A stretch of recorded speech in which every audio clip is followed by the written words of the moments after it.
Good morning everyone. 10th class chapter है आपका राम लक्ष्मण परशुराम संवाद और इसके कवि हैं तुलसीदास। तुलसीदास जी का जन्म उत्तर प्रदेश के बांदा जिले के राजापुर गांव में सन 1532 ईस्वी में हुआ था। कुछ इनका जो विद्वान है इनके जन्म स्थान के विषय में एक मत नहीं है। जिला एटा सोरो में मानते हैं। तुलसीदास जी का जीवन बहुत ही संघर्षपूर्ण था क्योंकि उनके बचपन में ही माता पिता का देहांत हो गया था। इनके ऊपर गुरु की कृपा से इन्होंने राम भक्ति का मार्ग चुना और उनके उपासक हो गए। किसके? राम भक्ति के। तुलसीदास जी की रचनाएं रामचरितमानस महाकाव्य है जो कि राम भक्ति परंपरा में अतुलनीय है। और बाकी जो उनकी रचनाएं हैं जैसे कवितावली, गीतावली, दोहावली, कृष्ण गीतावली, विनय पत्रिका आदि इनकी प्रमुख रचनाएं हैं जो अवधी और ब्रज भाषाओं में लिखी गई हैं। सन 1623 में काशी में इनका देहांत हो गया। अब मैं आपको आपका जो चैप्टर है राम लक्ष्मण परशुराम संवाद, ये संक्षिप्त जीवन परिचय था जो कि मैं पहली वीडियो में भी आपको बता चुकी हूँ और इसमें भी मैंने फर्स्ट वीडियो में आपको जो पढ़ाए थे 3 पैराग्राफ थे, ठीक है, फर्स्ट, सेकंड और थर्ड। अब हम 4th पैराग्राफ पढ़ेंगे, ठीक है। मैंने यहाँ तक पढ़ाया था आपको, जो बिलो की अनुचित कहूँ क्षमो महामुनि धीर, यहाँ तक, ठीक है। अब इसे आगे नेक्स्ट जो कौशिक सुनहु मंद येहु बालक, कुटिल काल बस निज कुल गालक, भानुवंश राकेश कलंकु, निपट निरंकुश अवधु असंकु, काल कवल होई छन माही, कहो पुकारी खोरी मोहि मनाही, तुम्हें हट कहूँ जो चहूँ उबारा, कहे प्रतापो बल रोष हमारा, लखन कहो मुनि सुजसु तुम्हारा, तुम्हें अछत को बैरन पारा, अपने मुँह तुम आपन करनी, बार अनेक भांति बहु बरनी, नहीं संतोष तो पुनि कछु कहो, जन ऋषि रोग दुसह दुख सहो, वीर व्रती तुम धीर अछोभा, गारी देत न पावो शोभा, ठीक है। अब ये 4th वाला जो पैराग्राफ है आपका, उसमें जब परशुराम जी अपने आप मतलब अपनी डींगे हाँक रहे हैं, किसके विषय में अपने आप बता रहे हैं कि मतलब मेरे जैसा जो गंभीर नहीं है या मेरे जैसा वीर साहसी नहीं है, ठीक है। इस तरह की सारी बातों को सुनकर लक्ष्मण जी कोमल वाणी में हंसकर बोले, ठीक है। और ये मैंने पहले पैराग्राफ में बताया। तो उसके बाद सारी बातों को सुनकर इसका मैं आपको थोड़ा सा परिचय दे रही हूँ अभी। तो सारी वाणियों को सुनकर जब परशुराम जी क्रोधित हो जाते हैं और बार बार उन्हें बताते हैं, जो भी लोग को अनुचित कहूँ क्षमो महामुनि धीर, मतलब सुनो सतो भृगुवंशी बोले गिरा गंभीर है, गिरा गंभीर मतलब कि कौशिक के लिए, विश्वामित्र के लिए कहते हैं कि आप इस मेरे क्रोध को सब जानते ही हैं। कौशिक सुनहु मंद यही बालक, कुटिल काल बस निज कुल गालक, हे कौशिक, कौशिक मतलब विश्वामित्र, ठीक है, हे विश्वामित्र सुनो, यह बालक बड़ा कुबुद्धि और कुटिल है, ठीक है। कौशिक माने विश्वामित्र, ठीक है, और मंद माने मूर्ख, कुबुद्धिया, कुटिल माने टेढ़ा, कालबस माने मौत के वश में, निज अपना, कुल घालको माने कुल को नष्ट करने वाला, ठीक है। कुल को नष्ट करने वाला।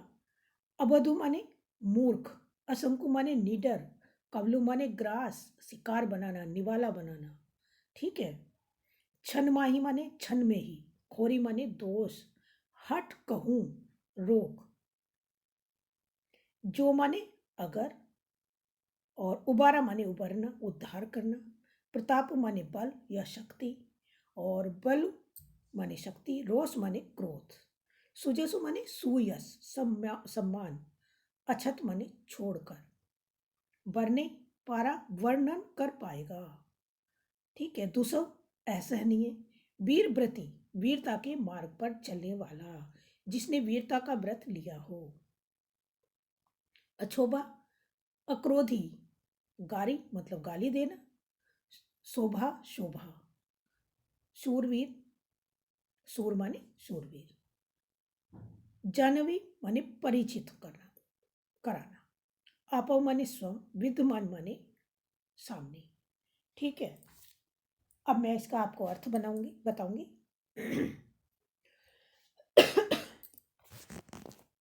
हे विश्वामित्र सुनो, कौशिक मतलब विश्वामित्र, सुनो, यह बालक, बालक माने यह बालक बड़ा ही कुबुद्धि है और कुटिल है। यह काल के वश होकर अपने कुल का घातक है।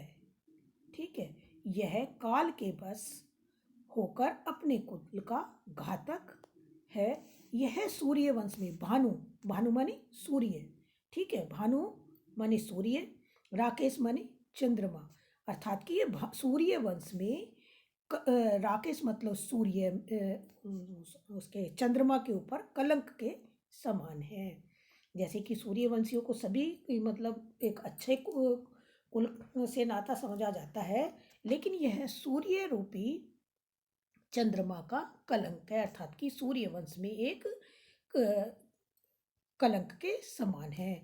निपट मतलब मूर्ख है, निरंकुश है, निडर है, अबुद्धि है, इसे बुद्धि नहीं है, और यह बहुत ही मूर्ख है। ठीक है। कौन कहता है? परशुराम।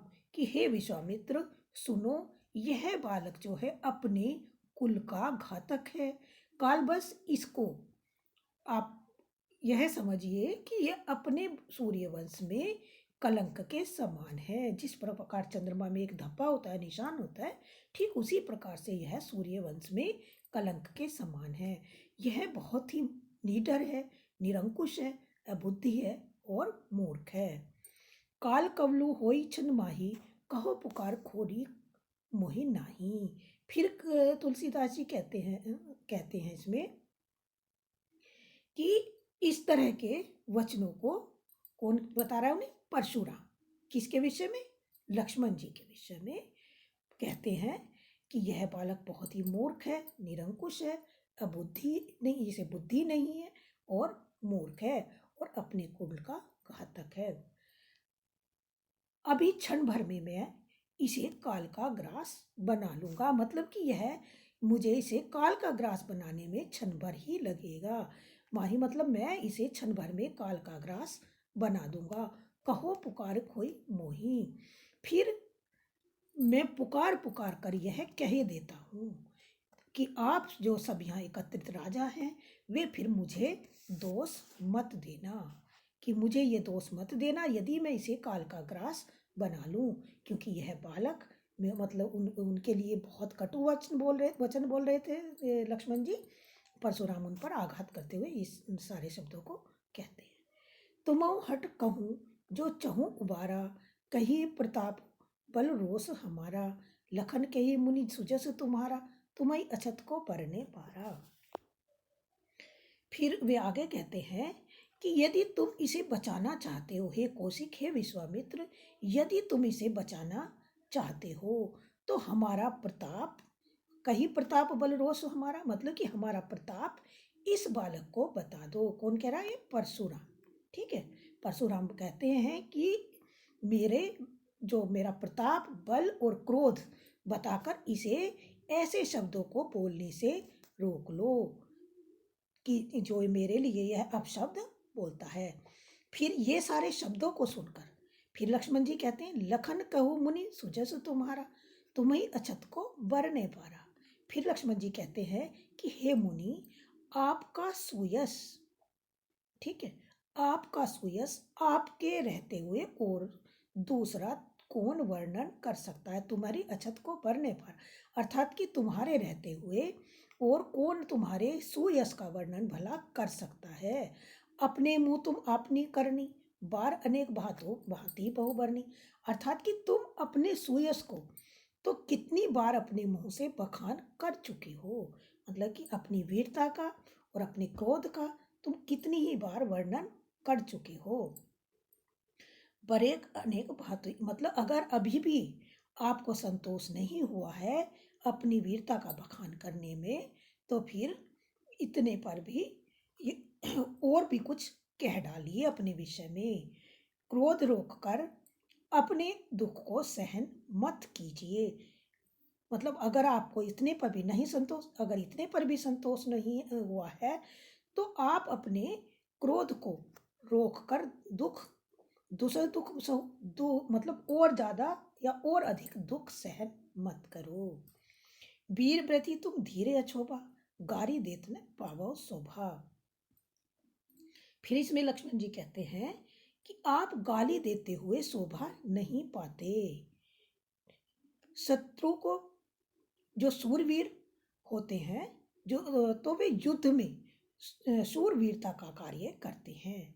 जो आप गाली दे रहे हैं वे आपके लिए शोभा नहीं पाता। सूर समर करनी कर कहीं न जाने आप, विद्यमान रन पाइए रिपु कायर कथि प्रताप।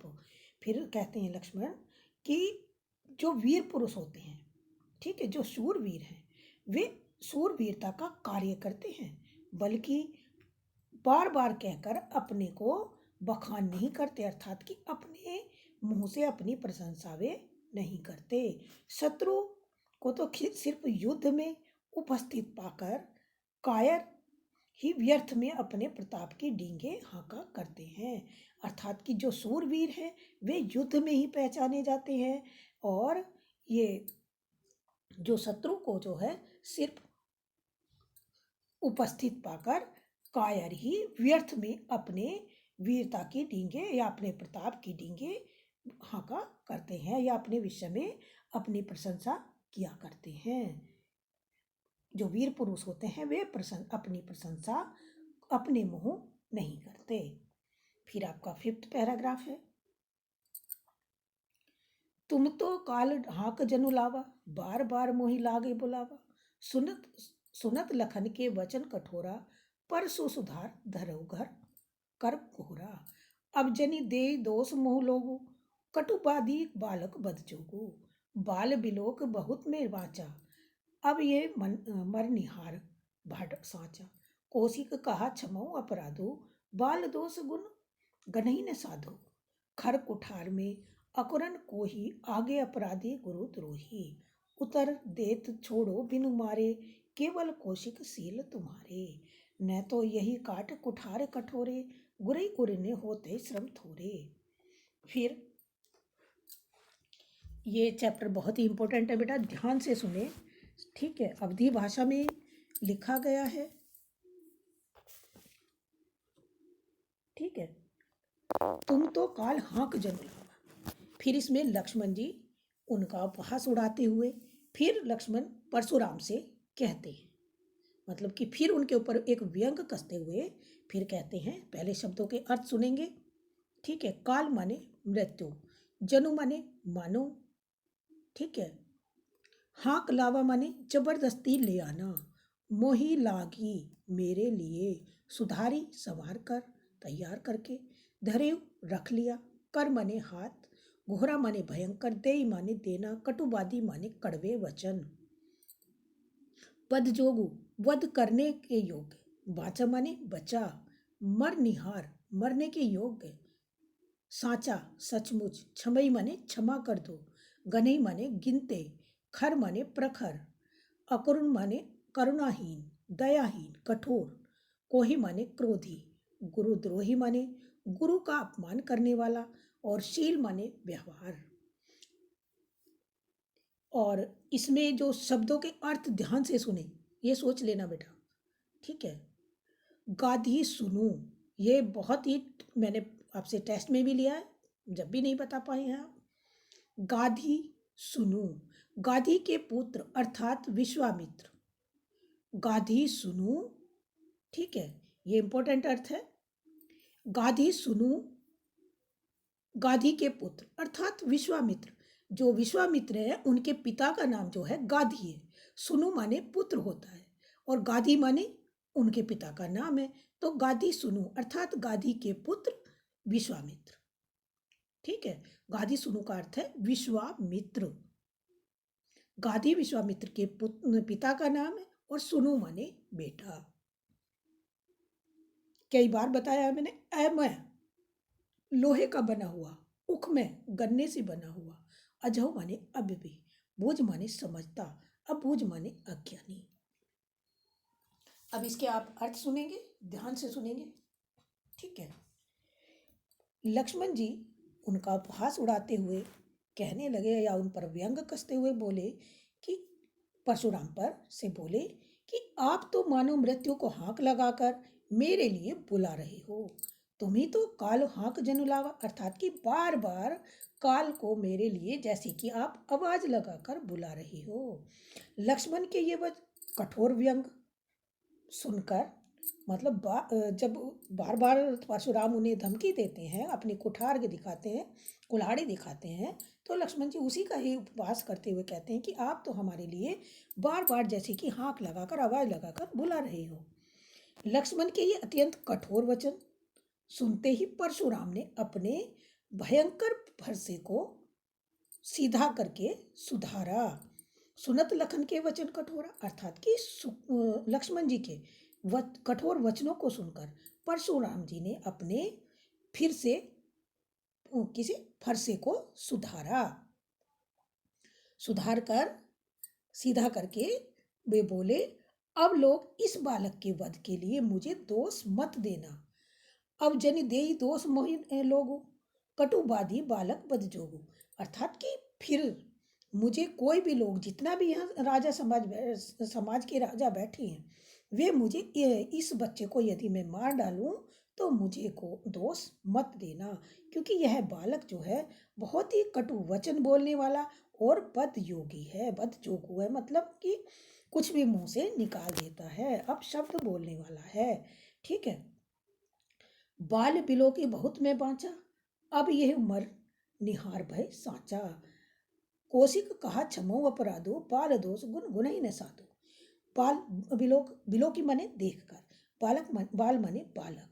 मैं इससे बालक समझकर बहुत बार छोड़ रहा हूँ, मतलब बार बार जितनी बार भी मैं इसे छोड़ता हूँ, मैं इसको इसीलिए छोड़ देता हूँ क्योंकि यह छोटा बालक है।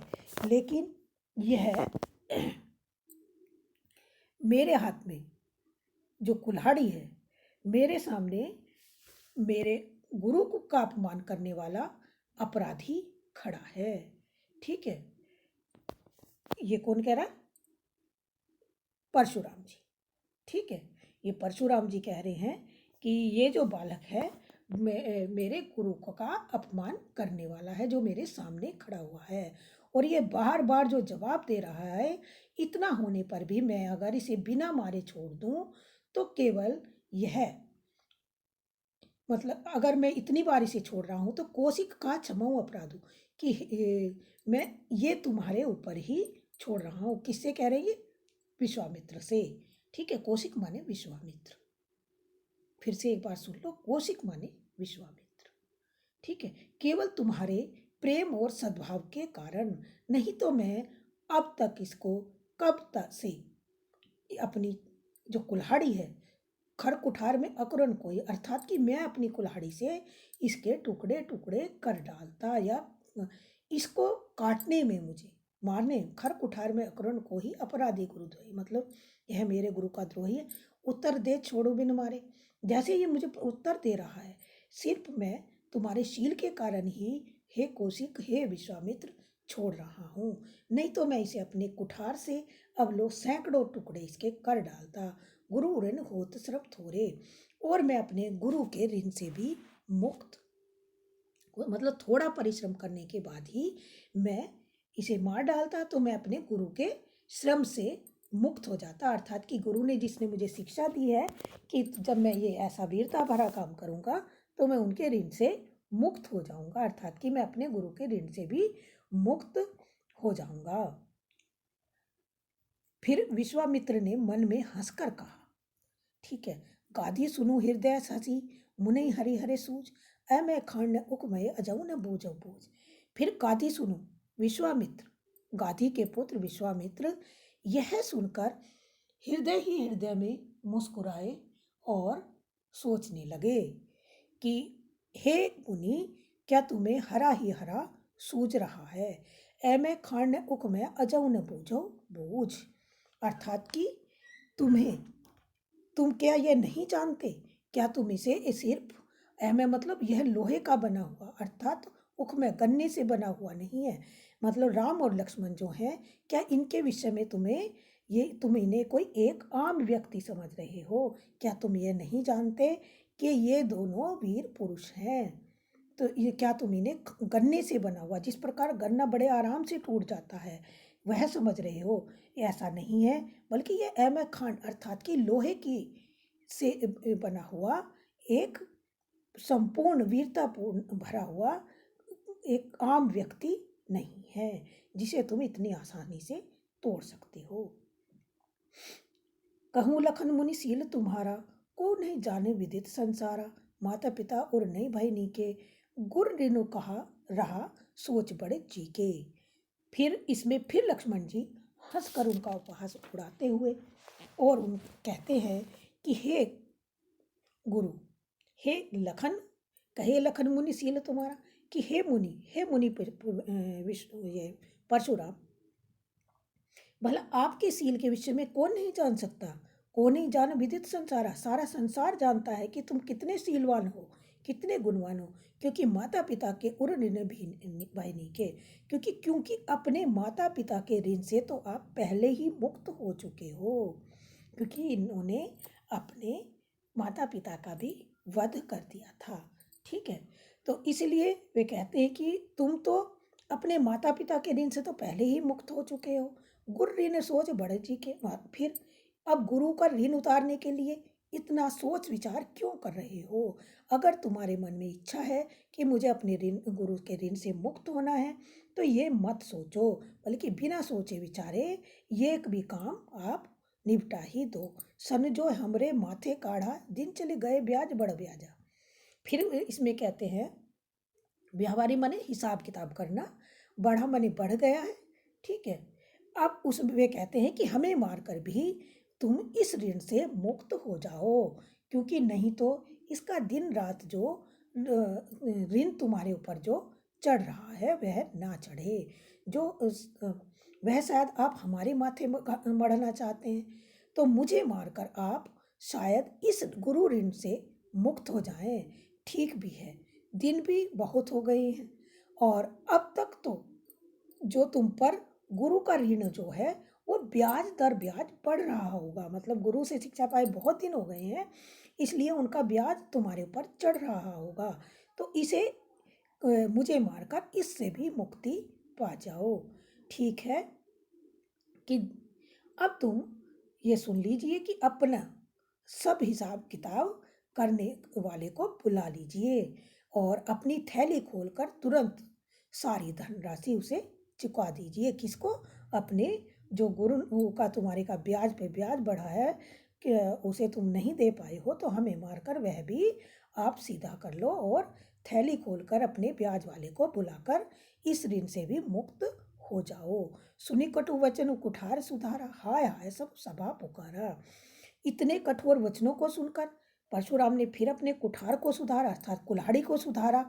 और जब वे अपने कुल्हाड़ी को सुधार कर परशुराम जी लक्ष्मण जी की ओर बढ़ते हैं, तो सारी सभा हाय हाय पुकारने लगती है। भृगवर परसौ देखो बहु मोई, विप्र विचारी बचो नृप दोही, मिले न कभो सुबट न रन गाड़े, द्विज देता घर ही के बाड़े। फिर लक्ष्मण के मुंह से ऐसे कटु वचन को सुनकर जब परशुराम जी अपना परसा संभालते हैं तो सारी सभा हाय हाय पुकारने लगती है। और लक्ष्मण ने फिर से कहा, हे भृगुवंश में जन्म लेने वाले परशुराम जी, आप मुझे अपना फरसा दिखा रहे हो और मैं आपको ब्राह्मण समझकर बार बार लड़ने से बच रहा हूँ। मतलब कि द्विज देवता, मैं तुम्हें ब्राह्मण समझकर हर बार तुम्हें लड़ने से मतलब या कुछ शब्द बोलने से बच रहा हूँ। और राजाओं के शत्रु, मतलब किसे कहा? परशुराम जी को।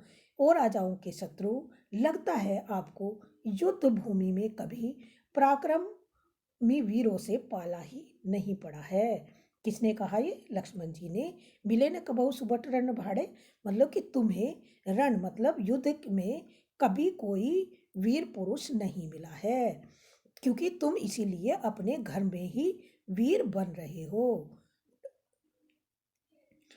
और राजाओं के शत्रु, युद्ध भूमि में अगर तुम्हारा पराक्रमी वीरों से पाला पड़ता तो तुम बार बार इस तरह की वीरता नहीं दिखाते। तुम सिर्फ घर में ही वीरता के कारण फूले हुए फिर रहे हो, अर्थात कि अपने वीरता दिखा रहे हो। यह सुनते ही सभा में उपस्थित सभी लोग, अनुचित है, अनुचित अनुचित कही सब लोग पुकारे। यह सुनकर जितने भी सभा में लोग थे सभी कहने लगे, यह सब अनुचित है, अनुचित है, ऐसा नहीं है, क्योंकि परशुराम बहुत वीर पुरुष हैं, तो उनके लिए ऐसे शब्द बोलना लक्ष्मण के लिए बहुत ही घातक है। सारी सभा कहने लगी, यह शब्द बोले लक्ष्मण को अनुचित है, नहीं बोलने चाहिए। राम ने भी लक्ष्मण को आंखों के संकेत से और अधिक बोलने से मना किया। रघुपति सैन्य लखन न्यावारे, अर्थात कि श्री राम ने भी लक्ष्मण जी की ओर अपने नेत्रों से इशारा किया कि तुम और अधिक इनके विषय में ऐसा मत बोलो। और इस प्रकार लक्ष्मण के उत्तर आहुति के समान भड़का लेने वाले थे, मतलब आग के समय में परशुराम जी को और जलाने वाले थे। परशुराम का क्रोध आग के समान था जो लक्ष्मण के वचनों से भड़क उठा था। अतः आग को बढ़ता देखकर रामचंद्र जी जल के समान शीतल वचन बोले। लखन उतर आहुति सरेसी भृगु, मतलब कि भृगुवंश में जन्म लेने वाले परशुराम जी के क्रोध को जब लक्ष्मण के वचन सुनकर और अधिक बढ़ते हुए देखा तो उस पर रघुकुल भानु मतलब भानुवंश में जन्म लेने वाले श्री राम उनके आगे बढ़कर जल के समान शीतल वचनों से बढ़कर आगे बोले। अब ये आपकी वीडियो सेकंड वीडियो यहीं समाप्त होती है। Thank you.